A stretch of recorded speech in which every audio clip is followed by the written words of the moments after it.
Welcome to the XJ Music Podcast, where we explore new possibilities in background music for video games, live streaming, and environments. I'm founder Charney K, here with co-founder Jamal Whitaker. Hey. Everyone's talking about AI these days. On one side, AI evangelists rejoice in their newfound ability to create art without having any actual artistic ability or committing the years of discipline required to master a craft. On the other side, true artists lament the widespread plagiarization and commodification of their life's passion. We're joined today by Axel Chemla Romeu-Santos, who is both an artist and a technologist, a published computer scientist, and a graduate of the prestigious IRCAM Institute in Paris, a researcher exploring sound jointly through music, sound design, and science. He's the real deal, pushing the boundary of music-generating neural networks and music itself. Welcome to the show. Thanks. So I'm Axel Chemla Romeu-Santos with a French accent. I graduated both in music and engineering science, and this is how I entered the IRCAM. And actually, initially, I just wanted to create weird sounds. It was really at the very beginning of neural networks before it was cool, as a hipster would say. And so we started experimenting with all this very, very basic stuff at the time. I started in 2014. And so I started, of course, with musical ambitions. I was making musical aside from my PhD work. One of the first real-time performance at the time with spectral variation encoders with my friend Hugo Scurto at the time, where he was himself working on a reinforcement agent that was made actually to explore parameters from synthesizers. Let's say that this kind of machine learning generators have parameters. So we made this first performance with his agent that he was controlling with his hands, generating music actually just with that. And then I graduated actually just 1 week before COVID. Oh, wow. Same here. Good luck, right? Yeah.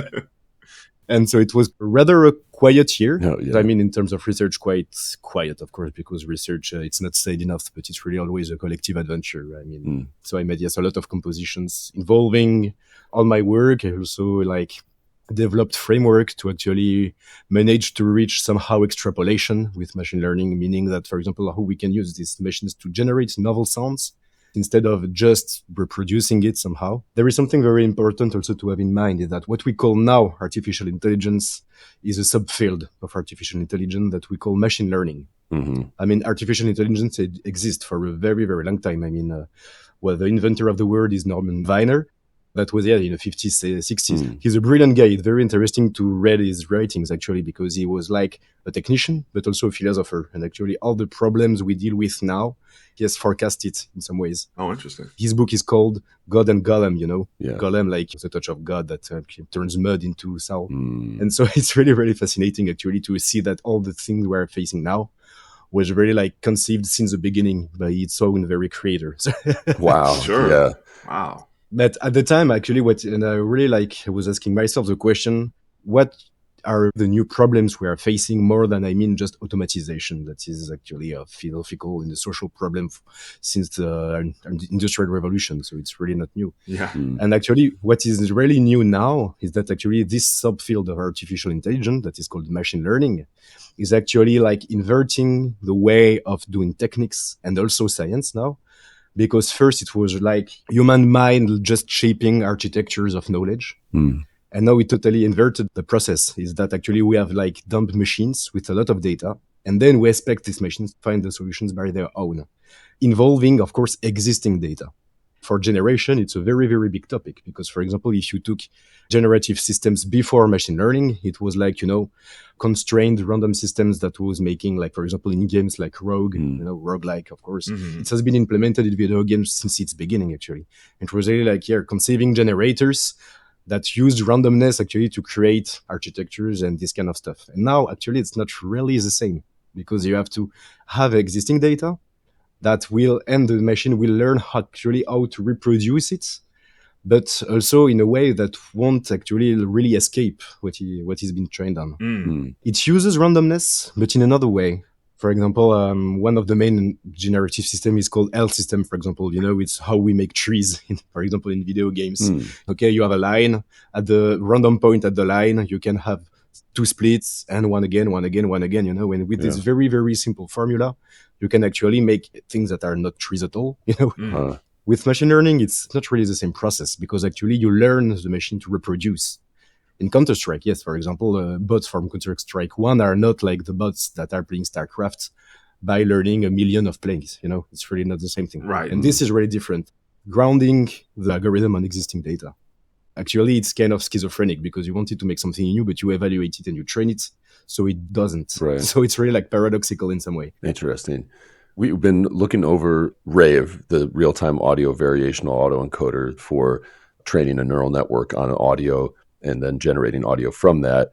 And we were curious about, for example, your latest set at Acids, Genesis. You said it's a first attempt of using audio generative neural networks without the resort to any human data, amplifying the own materiality of the algorithms towards cybernetic chaos rather than nature imitation. Tell us about that.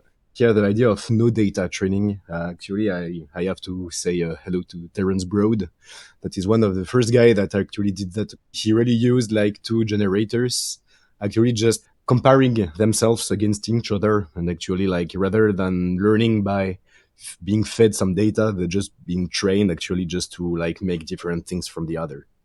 And he actually made a series of images with that. And yeah, my idea was like to extend this idea rather than actually taking neural networks and making them train on the similarity of existing data. I really take like single agents, and instead of making them train on to reproduce data, I just say to them, just give me the most possible different things you can. So it has an input because, of course, every neural network has an input as an output. So it trains it this way. You cannot really like overcome that. But what you can do, of course, is just making a loss function. I mean, this is the function that you use to train the algorithm that does not rely on any data. And so actually, I just like take random inputs and just with some criteria, actually like say to them, make me whatever you want. I just want you to make the most different possible things. Everything that you try to hide when you design neural networks for reproduction, actually, this is what you use for no input trainings, because actually you just overemphasize all the artifacts and bugs of the thing instead of trying to hide them. And this is how, of course, the output is not really pop music, that's for sure. Sure. But what is very interesting is that you really have a direct contact with the materiality, really like in experimental music. What you're doing is kind of the opposite of what it looks like some of your earlier work was in regularization of those latent spaces. So you're kind of doing the opposite of that. I use like modular synthesis or additional additive synthesis, but I really enter like in the technical and experimental capabilities of what it can make. It was also, of course, inspired by industrial music, because it's really like, let's just forget about what we expect as humans. Little also like in system theory in art, in the 60s, and just do your own work, actually. I also developed a library to be able to hijack actually all the inner parameters of the machine in real time. So actually it generates stuff, and then as a performer, I mean, I'm really lost in the huge variety of control. It's not really a control, actually, it's really a co-improvisation. When I entered this domain, I have still actually a very simple mind. I was like very used to synthesizers and this kind of stuff. Okay, synthesizers, it has many buttons. I mean, the neural networks have the capacity to shape everything possible. It has like 1 billion buttons. And that, it was kind of dumb. I mean, genuine, let's say. It was very genuine. It was not actually that wrong, but this is what I do for 2 years. So I really like, a gap of almost 10 years in some kind of unbalanced thing. That's great. You always do what you want the most at the very end of the day when you're tired. But it's really like a full toolbox to take any possible existing AI thing that is open source and actually perform a network bending on it. So being able actually to really like where you, with like circuit bending, when you just, change the wires, make some experiments to change the sound. And I make a library to be able to make this on music gen of Facebook, for example, diffusers, and to actually be able to perform something new that is much more interesting, actually. Very cool. That's a cool new term for me, network bending. This is also Terence Broad. It was actually very, very interesting. He was very pioneer at the time. It was like in 2018. Okay. It's always somehow I say things that seems very old, but it's just 6 years ago. No, that's moving fast. I know. I mean, I've been at this all for a long time. When I was making my PhD, it was really like GPT-3. This was really like the thing that made me understood the new wave of artificial intelligence, because GPT-2 was like a research product. And really, GPT-3 was really emblematic of that, because the paper was just that we just multiplied the number of parameters, the capacity of the model by 1 billion. Don't remember 1,000. But it was like huge very model. huge model. We multiplied the data by, but it was like, at the time it was really like, if you just not saying the data you're training your models on, you were just fired. You were not published. They hid the data. They just multiplied everything by 1 million, and they said, "Oh, it works better." Yeah. But indeed it worked better, because it's not always the case. It's worked more. It just worked more, yeah. So that's fascinating to me. When we heard no input, we thought, well, no human input to the performance, but it actually sounds like it's sort of the other interpretation. You mean that there's no input training data, but then you, as the person in the space, you actually are deeply involved in the performance. Yeah, with my supervisor, that is of course one of my best friend, Philippe Esselin. Hello, Philippe. Also working with my friend Hugo, and also with musicians, because I was a musician myself. And also of course with IRCAM, because the IRCAM is a place where actually composers compose. Yeah. Computer scientists are really like always targeting the way of automatizing, of course. Sure. You have to deal with musicians, and of course, honestly, musicians, they really don't care if you have a machine that will produce a violin, because they play violin. Right.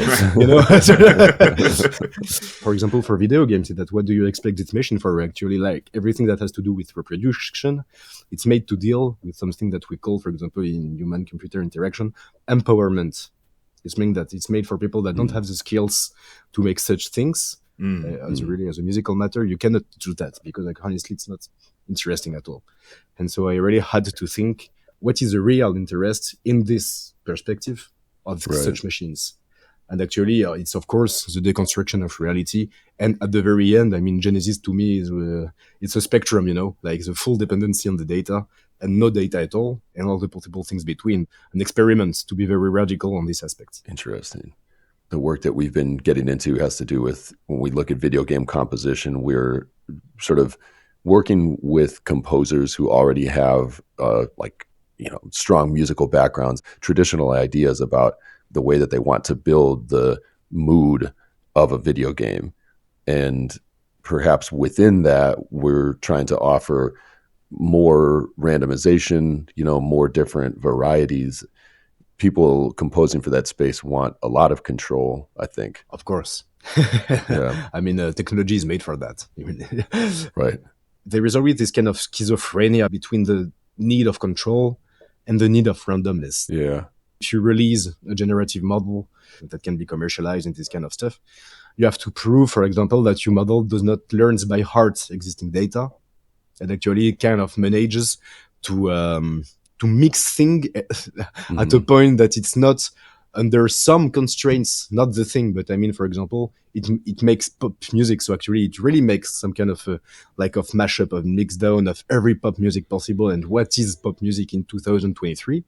But it will not be, a specific music. Right. So for example, it must be under like 0.8% of the model outputs that is this close to an existing song. But this is not new, and this is what also interests me. And this is not another problem, because actually there are always this kind of tendency between control and randomness. Randomness being, for example, the behavior of the player, for example, but also like the behavior of the agents in the video games, and it's always like a trade-off between both.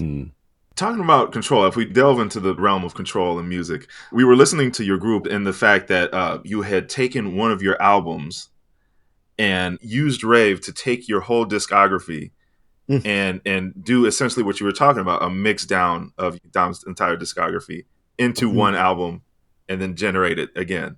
Tell us a little bit about the group and that method right there, because it really produced some incredible results. Yeah, it's really weird. Yeah. One of the member of DAN is a friend I made the performance of with AI with, and the third guy is one of my best friends for a very, very long time. And it was it's a really strange story as a band, because actually, yes, we are kind of artificial intelligence ourselves. For example, and at the very beginning, we really tried to copy popular music, and we just discovered very quickly that we couldn't. And so, yeah, it was like a struggle to find ourselves. Personally, actually, what unleashed really, what we found ourselves good at actually like attacking our unconsciousness that was always based on internet numerism, of course, artificial intelligence, because we were working on that. Mm-hmm. And of course, I was working with Rave with Antoine at the time, that is the creator of Rave. Yeah, actually, it's a phenomenon called cycle consistency in the technical domain. Is that, for example, if you enter an image into an AI, it is a way to evaluate the model to like feed, the output into the input a numeral amount of time. Because if there are some errors actually in the reconstruction, it's a good thing to see if the model will amplify them. And we're making some experiments into that, and we actually found that really fascinating because the process actually of normalization, you take something and normalize it, then you apply this process ever again. Yeah. And this is how actually we discovered, and like AI was somehow doing that also, used in this way. It is very like paradoxical because it has this kind of level of progressism, and it is really like the technical progress. But when you think about it, actually, it may also be understood as the most reactionist technology ever because it will always reproduce actually what it has been trained on.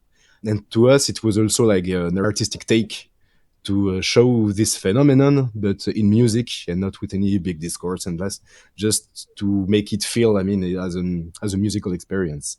24 songs for 24 hours of a working man. That really, all this day is just advertisement music with very precise timings. The final track is so fucking depressing. And really, it's always making the same stuff that is some kind of this mushy, almost vaporwave-ish, but for nowhere. Right. And it's like very fascinating. Yeah, it's definitely fascinating. I make my own production myself. I go by the name of Voodoo Lion. I mostly do like hip hop, beats. And I found myself thinking like, what if I were to do essentially the same thing, take my entire discography, and like, how would I do that? Would I try to parse it down and all my beats down into stems? Would it make a difference? So it was a really fun thing to imagine while I was listening to this project. What is kind of fun is that it really depends on the music, but for example, right, on our music, we're like making like changing aesthetics like every 10 seconds. And that actually that the model was totally unable to learn what we were doing it. We didn't even have the choice, actually. It was really, really bad. I even trained a thing on our multi-tracks. It was even worse. Oh, okay. Interesting. Because it just had less to go on. To be honest, it also depends a lot on the technology you are using. Because, for example, Rave is kind of, it's an in-between between like old machine learning of the 2010 and novel machine learning, as you see with Midjourney and blah, blah, blah. Sure. Yeah. And there are a lot of ways, for example, to make very precise outputs. And honestly, it was both. We did not want to do that much.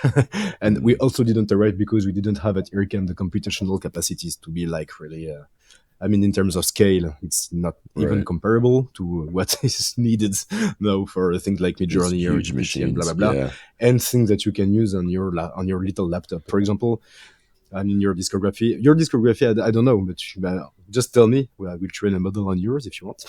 Awesome. That's totally no problem. And so I also started to organize like a series of events with composers and developers that were interested to get involved in really musical creation. That is definitely a different agenda that we were used to have in scientific postures. Yeah. And so now I'm more into the artistic field, trying to find a lot of ways to use that, and also to find conceptual frames, and also to ideas actually more critical about what's going on with the now advent of generative AI that is everywhere, and that it was not at my time. Way back then. Exactly. It was to enforce also my scientific fellows that were interested in music, but that constrained themselves to make just science. No, use your stuff. Because otherwise, you cannot work with a composer, and you cannot be proud of what you do if you don't use it. And so use it also with an audience, with the full process. These concerts are free also, because if there is a price, we there to also to think, I am a musician, I cannot make bad music, I mean, when you're a musician, I think you know it yourselves, it's really like it's a big process of feeling confident and feeling confident with what you do. Right. And so I work also with Cirque Electric in Paris, that are friends of mine, that are really like cool and welcoming events like this. And it's a circus, so it's amazing. That's awesome. It does look really cool. I'd love to check that out. One of the few things that really fear me with artificial intelligence is more like the communication that is made around it. Actually, when you are on Twitter, when you see newspaper, when you see what's online, I mean, that's really the worst information you will ever have. And it really worries me, because if it's the case for AI, I really wonder who I can trust for everything that is also important nearby, Right.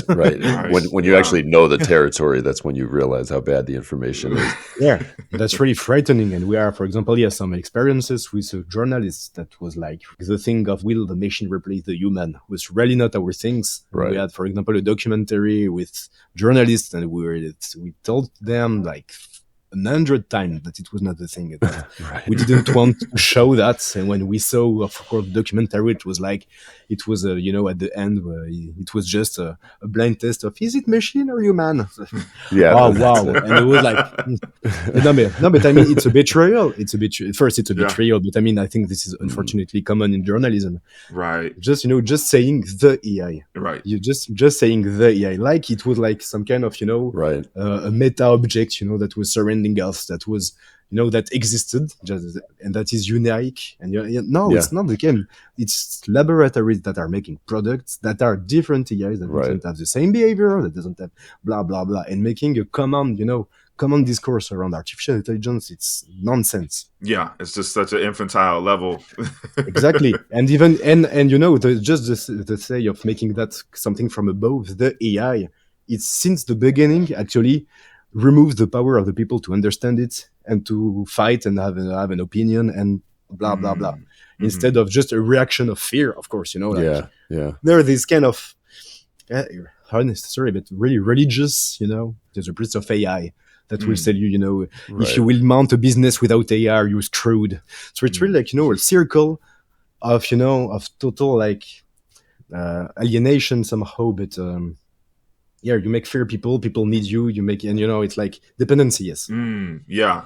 People just cannot resist anthropomorphizing these models, and the idea of whether it understands you. And I try to explain to people that I know that don't have any background in this, you type something into ChatGPT and it is just reflecting back to you what you typed in. It isn't, there's no understanding. It does not actually have its own mind or concept or any of those programs in place. And it's interesting what you say, to kind of make the religious analogy, that we also, I think, almost default to our most primal instincts to actually look at these things as being godlike or somehow, just totally above us. But actually, it also works because scientists cannot explain either. Yeah. Because something that is really important to understand is that in the process of producing machine learning stuff, actually you are designing the architecture, you choose the data, and you validate the data with the criteria you give the machine to be evaluated on. And so, of course, there are some, there are ways to circumvent that, the thing between the data you train on, the validation that is not trained, blah, blah, blah. But actually, it's always biased. And of course, the idea, of course, of machine learning being biased, it is total nonsense, because the training is biasing your machine. Yeah, it's made of bias. Yes. And so really, like, for example, my favorite nonsense ever, this kind of things, is that, for example, in audio, if you want to make an article that is like kind of solid, you will like use a perceptual test, of course, with real humans. But the problem is that you don't have any money to do that. So, and it takes a lot of time, and it's also an expertise by itself. I mean, like making perceptual work for this, it's an amount of work and an amount of knowledge to do that. And so what they did, that they trained a model to forecast the predictions of the model from the data. And like you're like, oh wow. So so you make the problem, the solution, and the discourse. Right. It's just turtles all the way down. Yeah. Exactly. Yeah. In a bubble. This is techniques. And so nowadays in machine learning, honestly, it's mostly techniques, not science anymore. This is my opinion. I mean, science is more open. It's really like searching. For example, just the fact that you cannot publish a paper on a system that did not work prove that you're not anymore in science. Yeah. Okay, it's a proof of concept. I mean, okay, that's more research because you prove that this object can generate this thing. This is science. But for the artistic repercussions of this, Yeah. no, this is for scientists. This is not for musicians. You know. Yeah. Not a lot of middle ground. If you're interested in realizing new possibilities in background music for video games, live streaming, or environments, get at us. Here at XJ, we believe music is human. Something that artists couldn't even dream of. Now it's at our fingertips. XJ Music.